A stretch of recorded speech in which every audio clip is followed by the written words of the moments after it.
Assalamualaikum warahmatullahi wabarakatuh. Salam sejahtera untuk kita semuanya.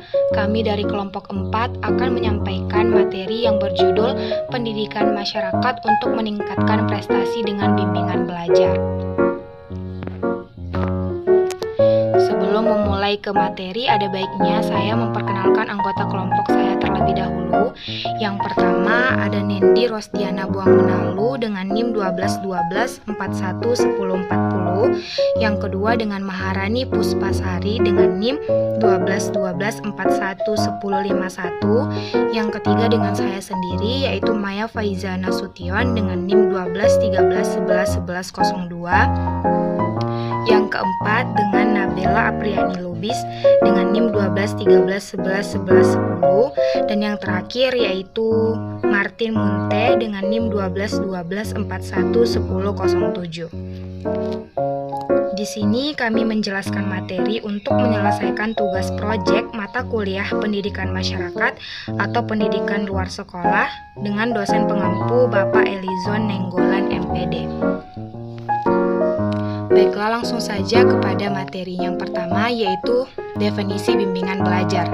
Bimbingan belajar adalah proses yang memberikan bantuan kepada siswa dalam memecahkan masalah belajar mereka, sehingga mereka dapat mencapai tujuan pembelajaran yang diinginkan. Tujuan dari bimbingan belajar secara umum adalah untuk membantu siswa beradaptasi dengan baik dengan situasi belajar sehingga semua siswa dapat belajar secara efisien sesuai dengan keterampilan mereka dan mencapai perkembangan yang optimal. Lanjut kepada bentuk-bentuk bimbingan belajar. Yang pertama itu bimbingan belajar konvensional. Aspek yang pertama pada lokasi atau tempat. Face to face maksudnya adalah bimbingan konvensional mengharuskan siswa datang ke suatu lokasi tertentu atau bisa juga guru yang datang ke tempat tinggal siswa atau biasa disebut dengan les privat.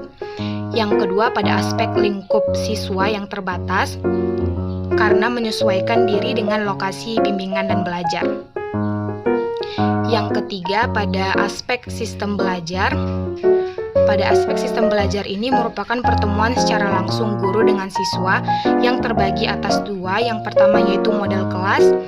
Pada model kelas ini biasanya hanya satu guru yang mengajar dengan banyak siswa di kelas, misal satu kelas berjumlah 10 atau 20 siswa.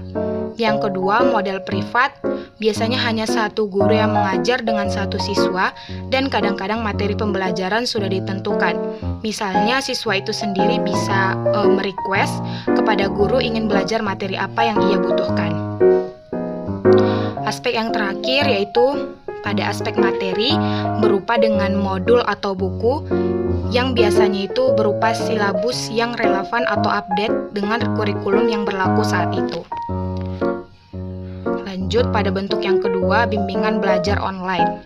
Pada aspek yang pertama yaitu berbasis digital. Maksudnya siswa bisa belajar secara online dengan menggunakan teknologi yang ada seperti laptop, smartphone, komputer, dan lain sebagainya. Yang kedua, pada aspek lingkup siswa. Pada aspek lingkup siswa ini lebih luas karena hanya mengandalkan jaringan internet saja. Yang ketiga, pada aspek waktu, bisa diakses kapan saja. Dan yang terakhir yaitu pada aspek biaya, lebih hemat daripada bimbingan belajar konvensional.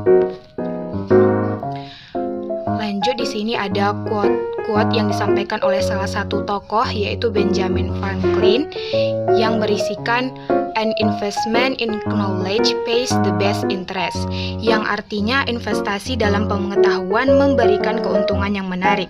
Maksudnya itu bahwa dengan pengetahuan yang kita miliki akan mendapat keuntungan yang terbaik di masa depan, bukan hanya bermanfaat untuk diri kita saja tetapi orang sekitar.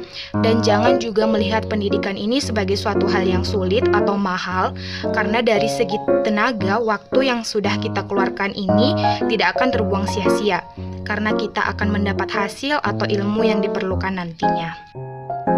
Sekian penjelasan materi yang dapat kelompok kami sampaikan. Apabila ada kekurangan atau kata yang salah, kami mohon maaf. Billahi taufik walhidayah. Assalamualaikum warahmatullahi wabarakatuh.